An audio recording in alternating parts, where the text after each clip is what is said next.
A criadora de conteúdo Levi Coralin é responsável pelo sustento do casal, enquanto seu namorado, William Conrad, cuida da casa. Toque, eles mostram uma série de atividades deles, desde ele penteando o cabelo dela, pintando as unhas do pé dela, até preparando e servindo refeições que parecem deliciosas.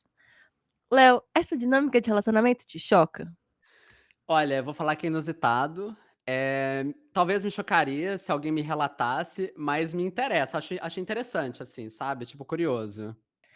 Eu acho diferente, né, que a gente não tá no século XIX e a gente vê um casal assim e a gente acha estranho, mas eu acho que isso aconteceu porque a gente tá no ano das Tradwives. Não é século XIX, Uhum. mas é 2024, né. As Tradwives, aquelas criadoras de conteúdo conservadoras, né, muitas delas mormons, que vendem aí essa ideia de uma rotina totalmente romantizada de donas de casas tradicionalíssimas, né. E se o conteúdo do William viralizou, eu acho que é por serem conteúdos de Threadwife ao contrário, sabe. Uhum. Que ganhou na gringa inclusive já tem nome, né, é Provider Woman, né, tipo literalmente uma mulher provedora. E aí eu acho assim, Léo, que talvez 2 anos atrás ninguém desse a mínima, tipo, acho Uhum. que não chamaria tanta atenção, mas nesse contexto dessa crescente de conservadorismo, né, de conteúdo sobre relacionamento, que vão desde aquela brasileira, você já deve ter visto ela, Super Vulgar, você já viu esses vídeos dessa menina? Acho que não. Ela viralizou algumas vezes já afirmando que homens precisam pagar contas nos encontros. E aí tem várias coisas disso, assim, também aqueles conteúdos de moças que buscam pelo marido sprinkle, sprinkle, que na verdade seria um jeito TikTok de dizer aí um cara rico, sabe? Uhum.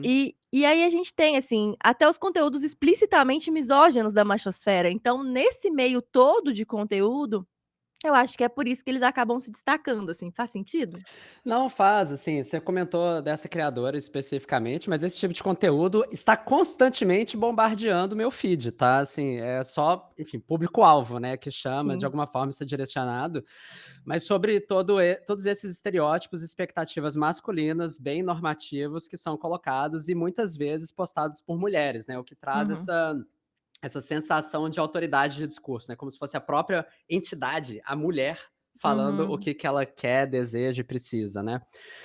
É. E é mais frequente hoje, eu não via isso aparecer tanto no meu feed no passado, é muito sobre um fenômeno recente, Twitter, Instagram, assim, que tem crescido cada vez mais, cada vez Quando a mais. gente era adolescente, esse tipo de discurso meio que não existia, eu acho, assim. Uhum. E eu tô citando a Super Vulgar, porque pra mim ela é muito a cara disso, porque eu acho que ela talvez tenha sido a primeira pessoa que eu vi viralizando com isso, crescendo com esse tipo de discurso, mas de fato, assim, já vi milhões de vídeos de várias criadoras com essa mesma questão. "Ah, porque a mulher gasta muito dinheiro pra se preparar para o É, encontro, então a é isso. única", enfim.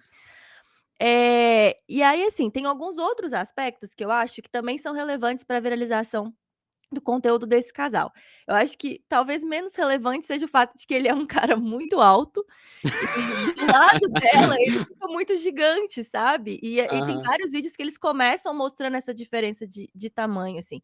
Tem o fato de que ela tem um corpão super padrão, né, ela tem peitos enormes e tudo mais, e aí, assim, qualquer coisa que faz a gente ficar mais de alguns segundos num vídeo, né, aumenta a retenção, ajuda na viralização. Então, tanto a diferença de altura deles, o corpo dela, o corpo dele, a beleza dos 2 ali, né, são algumas dessas coisas que fazem com que os vídeos sejam visualmente magnéticos, né. E a beleza das comidas que ele prepara também tem esse papel, assim como acontece com as Tradwives, na verdade, né. Uhum. E o segundo aspecto, Léo, é a origem do dinheiro da Levi, né, porque ela banca o casal e a fonte de renda dela é o OnlyFans, né. E a gente sabe que ao mesmo tempo que essas criadoras, né, de conteúdo adulto, que elas estão entre as pessoas que mais ganham dinheiro na internet, as pessoas que fazem parte aí dessa indústria também são as pessoas mais odiadas e mais perseguidas, né. Mas me conta, Léo, o que que você acha dessa dinâmica no geral, assim? Você aceitaria cuidar da casa enquanto a sua companheira é provedora? Eu acho que sim, assim, é difícil de falar, né, de verdade, porque existe uma coisa da nossa definição de valor pelo trabalho, é uma coisa que Sim. acontece. E essa questão da invisibilização do trabalho doméstico é um pouco também da ideia da não percepção do trabalho doméstico enquanto trabalho. Então, eu me defino muito pelo meu fazer profissional, inclusive Uhum. Patrícia também se define muito pelo fazer profissional dela, é uma coisa aí que a gente e metade do mundo, né, tem em comum Aham. aí. Mas me interessa, eu acho legal essa ideia, assim, são coisas que hoje, né, eu tenho prazer fazendo, né, mesmo nessa cozinha cotidiana, mesmo nessa, sei lá, na limpeza das coisas, às vezes no cuidado da casa, no cuidado da pessoa, isso é uma coisa gostosa. Eu consigo pensar em testar esse estilo de vida. Mas, assim, é uma perspectiva muito afastada minha, né, vamos Aham. dizer. Sim, sim. Eu também não me vejo deixando de trabalhar, acho que tem um pouco a ver com isso, mas também tem a ver com acho que com o tipo de trabalho que eu desenvolvo, né, que tem a ver com muita a minha forma de me expressar no mundo, né, Uhum. escrever, pesquisar, criar, são coisas que eu continuo me imagino fazendo a vida toda, mas eu não me importaria de trabalhar sem ter que preocupar com as contas da casa. Nossa, essa parte ia ser legal, essa parte ia ser legal. Porque, assim, eu vivo uma dinâmica muito tranquila nesses termos, assim, com relação a gênero, né. A gente tem muito claro no meu relacionamento que quem contribui mais financeiramente, né, é quem ganha mais, e durante o tempo que eu me relaciono, a gente já inverteu várias vezes essa posição de quem tá ganhando mais dinheiro, quem não tá ganhando tanto dinheiro assim e tudo mais. Então, pra mim é natural os 2 lugares, né, tanto pagar uma parte maior das contas, quanto pagar uma porcentagem menor, eu já tive nesses 2 polos.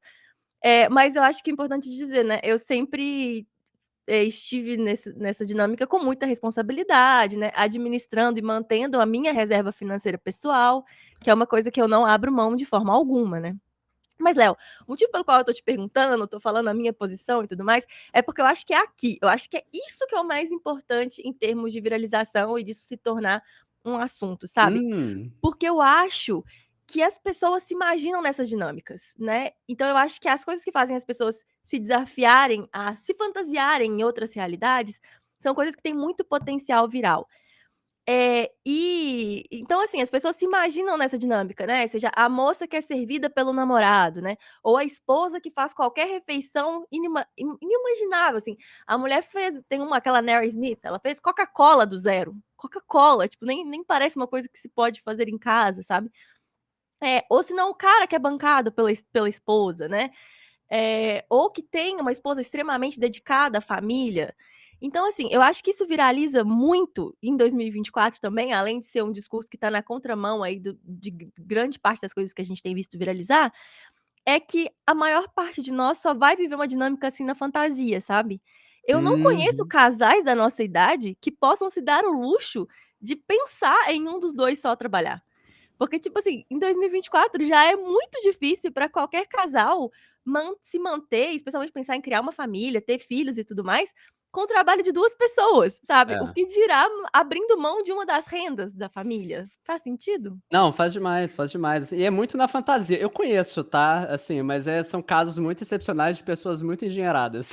Assim, Aham. uma coisa meio caraca, né, mas, é só na fantasia. Hoje isso é uma impossibilidade, assim. Eu estava vendo até aquele meme das Olimpíadas, né, tipo, como é que é? Seus pais comprando uma casa na década de 80, sei lá, aí, tipo, as Olimpíadas da década de 30. Aí a gente Aham. tendo que dar um duplo mortal carpado para poder ter um aluguel decente em algum lugar mais ou menos central, assim, é meio essa sensação que a gente fica. E a realidade é muito essa, né, de que você falou de divisão de contas, inclusive boa forma de dividir contas, fazemos o mesmo, enfim. Eu sei que vocês fazem, a gente já A gente já conversou conversou sobre isso. isso no podcast, eu estava Não assim, sei se em podcast, mas na vida real, é porque certamente. dá um bom exclusivo, quem sabe, né, enfim. Ah, é uma boa, é uma boa. Enfim, gente, eu acho que também tem uma coisa aqui que seria irresponsável não dizer, sabe, que essa fantasia de tradwife, ela é particularmente nociva, considerando a realidade material de tantas mulheres, né, que abrem mão das carreiras, e aí elas ficam dependentes do homem, né, que em certo momento começa a violentá-la, né, e aí, assim, das mais diversas formas de violência. E aí como que você sai de um relacionamento quando você não tem como se bancar? É. Então, é foda, né. E aí, embora esses casos não sejam tão comuns, eu acho que é uma preocupação que vale aos homens cis e todas as pessoas LGBTQIAP+, também, sabe. é muito importante você ter como sair de um relacionamento, né, por mais feliz que ele seja, por mais agradável, por mais que esteja funcionando e tudo mais. Então assim, não dá pra esquecer que Threadwife é a armadilha do conservadorismo, né, que as próprias criadoras de conteúdo que estão vendendo esse estilo de vida, elas ganham fortunas enquanto elas vendem essa narrativa de independência financeira, de dependência financeira, né, elas vendem Uhum. isso, mas na verdade elas estão trabalhando ainda que com criação de conteúdo. E da mesma forma, o William, que é esse namorado do lar, ele também é criador de conteúdo. Ele tem quase 1 milhão de seguidores na conta pessoal. Então a moral é não acredite num criador de conteúdo que te diga que ele não trabalha, porque pode não parecer, é fácil esquecer disso, mas independente do discurso, milhões de visualizações no TikTok viram dinheiro sim.